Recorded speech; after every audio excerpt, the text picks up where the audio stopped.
Baik teman-teman sekalian, pada siang hari ini saya menerima tamu melakukan audiensi dengan KSP dari Asosiasi Komposer Seluruh Indonesia atau AKSI. Intinya adalah sebuah keluhan di mana tata kelola dari pembayaran royalti bagi para pencipta lagu yang tidak transparan, waktunya lama, tidak direct kepada yang bersangkutan dan seterusnya. Nah, kita telah terima dan kita telah catat. Nanti saya akan mengambil langkah-langkah koordinasi berikutnya untuk memahami isi dari apa yang dikeluhkan oleh teman-teman sekalian. Saya persilakan Mas Piyu untuk menyampaikan yang pertama. Ya, terima kasih. Kami dari Asosiasi Komposer. Ya, terima kasih. Kami dari Asosiasi Seluruh Komposer Seluruh Indonesia yang mewadai pencipta lagu yang masih aktif dan juga masih berkarya sampai sekarang ini.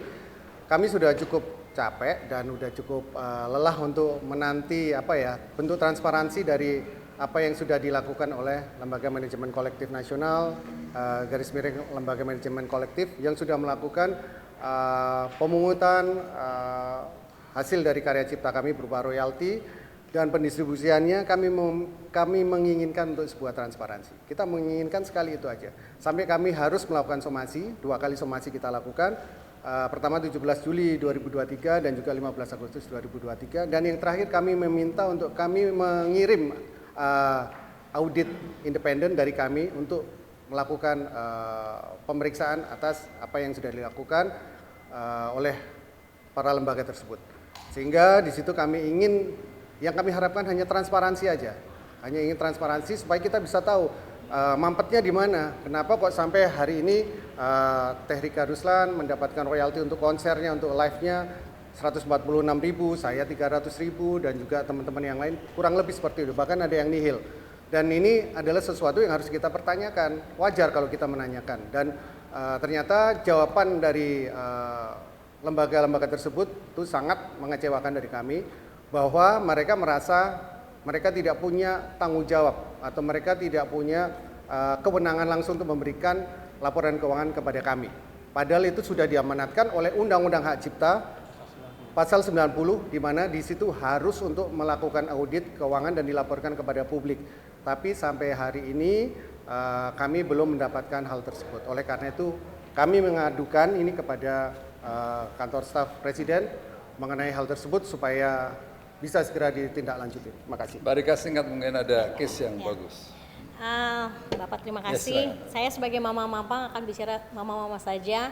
Kebutuhan pokok manusia itu adalah setiap hari. Tapi kalau kita mendapatkan laporan hanya setahun sekali, bagaimana nasib anak-anak kami? Karena kita bikin lagu itu pekerjaan. Jadi saya menginginkan transparansi karena setiap setahun sekali dapatnya kecil dan waktunya terlalu lama buat saya kalau mendapatkan 1 tahun sekali atau per 3 bulan pun itu sesuai dengan digital, mechanical dan performing live itu juga kelamaan. Sementara anak saya harus dikasih jajan setiap hari, keluarga saya juga harus mendapatkan uang untuk makan dan segala macam. Jadi itu Pak, waktu menurut saya terlalu lama untuk pencipta lagu mendapatkan laporan dan pun kita harus nanya-nanya kenapa segini. Jadi transparansi yang Mas Piyu dorong tadi memang harus. Kemudian waktu juga kami maunya gini, setiap lagu kita dibawakan kita langsung mendapatkan haknya.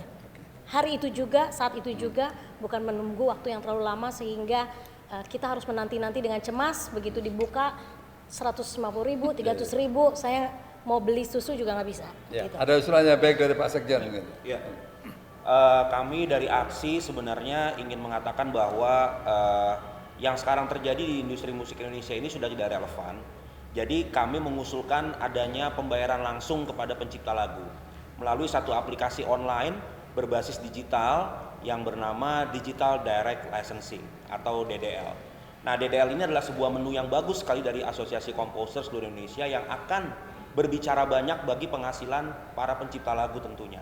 Tidak perlu lagi melewati sinyal-sinyal yang tidak jelas, tidak perlu lagi melewati hal-hal yang sebenarnya sudah tidak relevan lagi terhadap akuntabilitas daripada royalti pencipta lagu.